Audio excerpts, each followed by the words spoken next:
Hello and welcome to Super Life Coach. This is your friend and sister Anne. Today I want us to talk about criticism. I want you to feel an answer to this statement. I have been criticized for.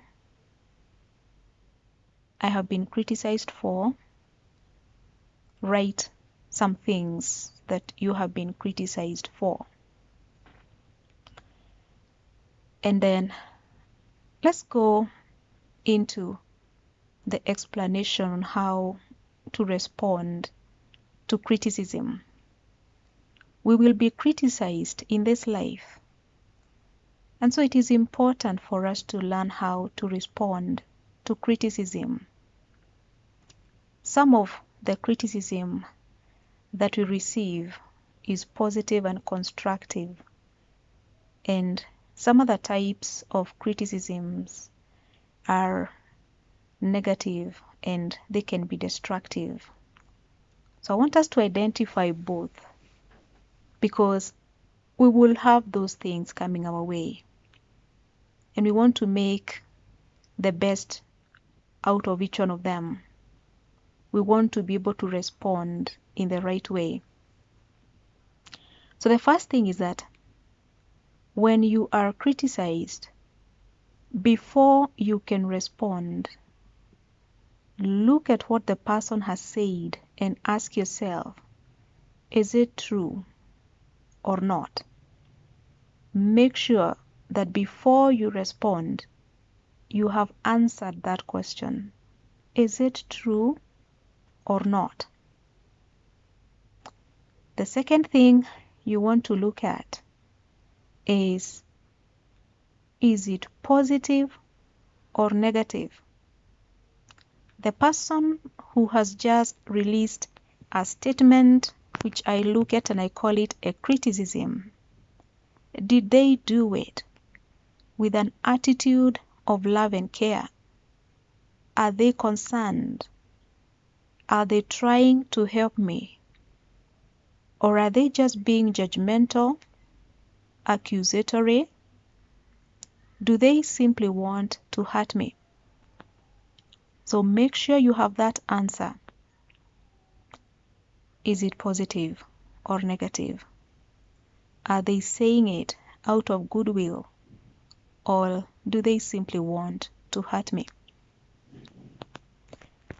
Once you have those two answers, let us now go into analyzing each one of the criticisms that we might have received or we will receive in the future.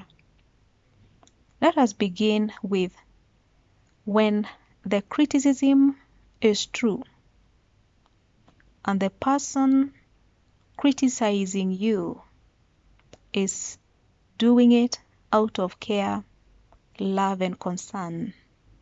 They're doing it out of goodwill. They have a good heart. So you know deep down in your heart that what this person is saying is true.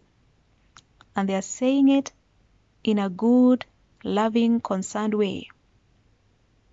What does that mean? What that means is that is the voice of God. That is how God speaks. So God is using this person to highlight an area of weakness that you need to work on. So because this is how God sends people to highlight an area of weakness that we need to work on, what should our response be? Our response should be, act on it.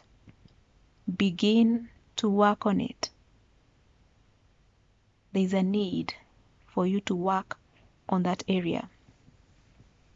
That is the first one.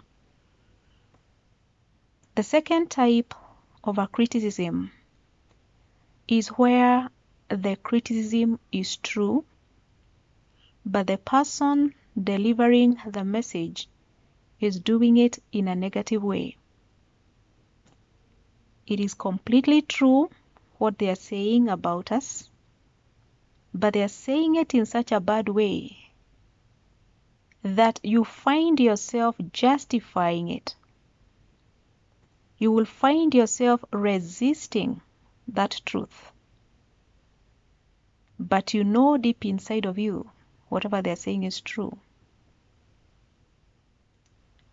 It is simply because of how they are saying it that you are up in arms, defending yourself, justifying yourself, resisting the message. So, what should be our response? Before I talk about the response, what is the meaning of that? What that means is that you're now listening to the voice of Satan. That is how he speaks. He uses people. He uses tongues of people to cut short a godly purpose of wanting you to change by sending a messenger with the wrong attitude. So Satan will deliver that message through that particular vessel. They don't even know it. They don't even know that they are being used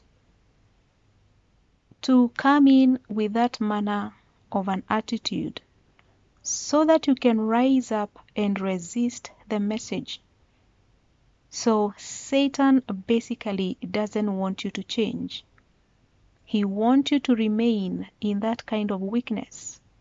He would want to use it against you again and again and again.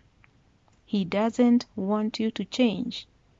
That is why he sent somebody to deliver that message to you in such a nasty way so that you resist the message. And many times people will resist the message and they will insist, it's my life, I don't care, you can say what you want, this is about me.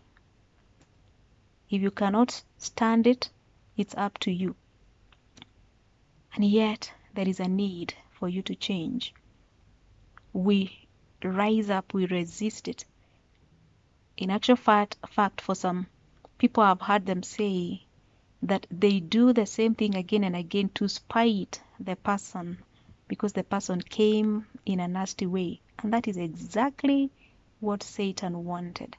He doesn't want you to change. So what should be our response? Our response should be ignore the messenger, receive the message. Even if it feels so bad that you will begin to work on this area of weakness as a result of this person saying it to you in such a nasty way, remember, it is true. It is not a lie. What they are saying is true. So just ignore the attitude they carried with them. Ignore the messenger and their nasty way of delivering the message. Receive the message and begin to work on it. Just work on it. It is an area of weakness that has been highlighted in a very bad way, but you need to work on it. So ignore the messenger, receive the message, and begin to work on it.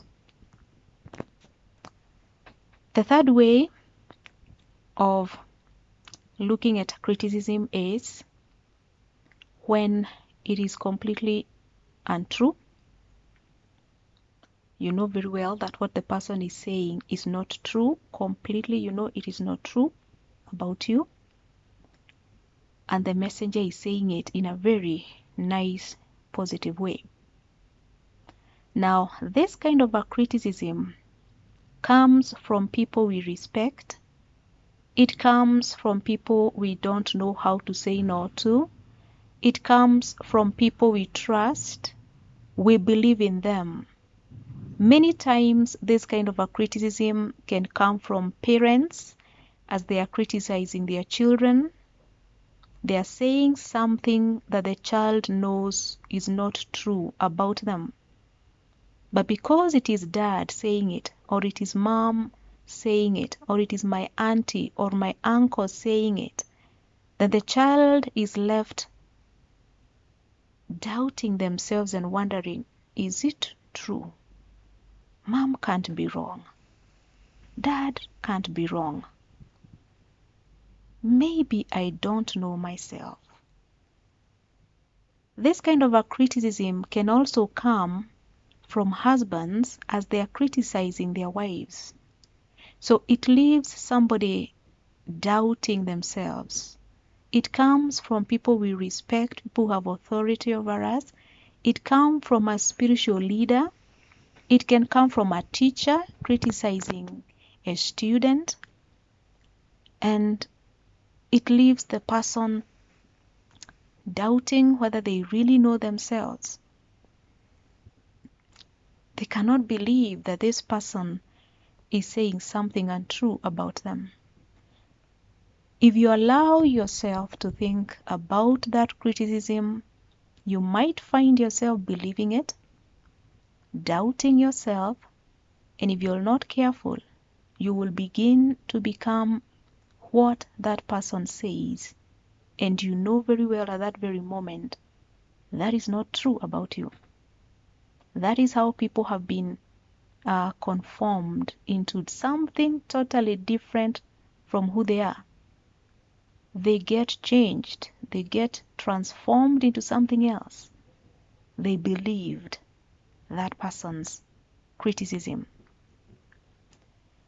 So what does that mean? This again is the voice of Satan. That is how he sows seeds of something totally different from who we are. That is how he changes people from who they are into something totally different. He uses people they respect, people they love, people they trust, people they cannot say no to. And that is how Satan is able to shift somebody from who they are into something totally different. So what should be our response? Our response should be, look at that person right in the eyes and tell them, I respect your observation of me, your opinion of me, but that is not who I am. I do not believe that that is who I am, and I will not accept that that is who I am. Do not wait for tomorrow. Respectfully reject that right there. Otherwise, you might begin to believe it. So tell them, that is not who I am. I know it is difficult to do it, but you need to gather all the courage that you can and just refuse it. If you don't, they might tell you again tomorrow. They might say it again another time and another time. Before you know it, you begin to believe that they are right. You begin to believe that you do not know yourself. And you might change and become that. And the last way of looking at criticism is when the criticism is not true and the person criticizing you is saying it in a very negative way. The meaning of that is that is a voice of Satan provoking you, wanting to set you up into anger, bitterness, resentment, hatred. It is a direct provocation. So what should be our response? Your response should be, just breathe in deeply and then breathe out and walk away. Once you have cooled off, just come back and tell the person, what you said about me is not true and you know it. But if you feel you want to continue spreading falsehood about me, you're free to do it.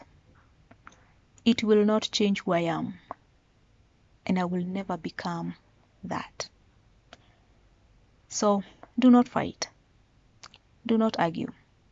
Don't try to prove yourself. Do not respond at that very moment, because you might find yourself also throwing in some nasty words at the person. So don't fall for it. That is direct provocation. Don't fall for it. So those are some of the ways that we can respond to criticism, to make sure that we get the best out of it and we don't fall into the trap of the enemy, because criticism can be both constructive or destructive. So you don't want to get destroyed by criticism. Pick those few points and use them. When you're criticized, before you respond, check on those things I have mentioned, and you will do the right thing. Your response will be ideal. So thank you so much.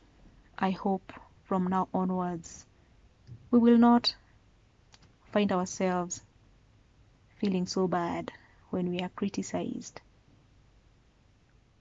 Let us analyze it and do the right thing. Until next time, stay blessed.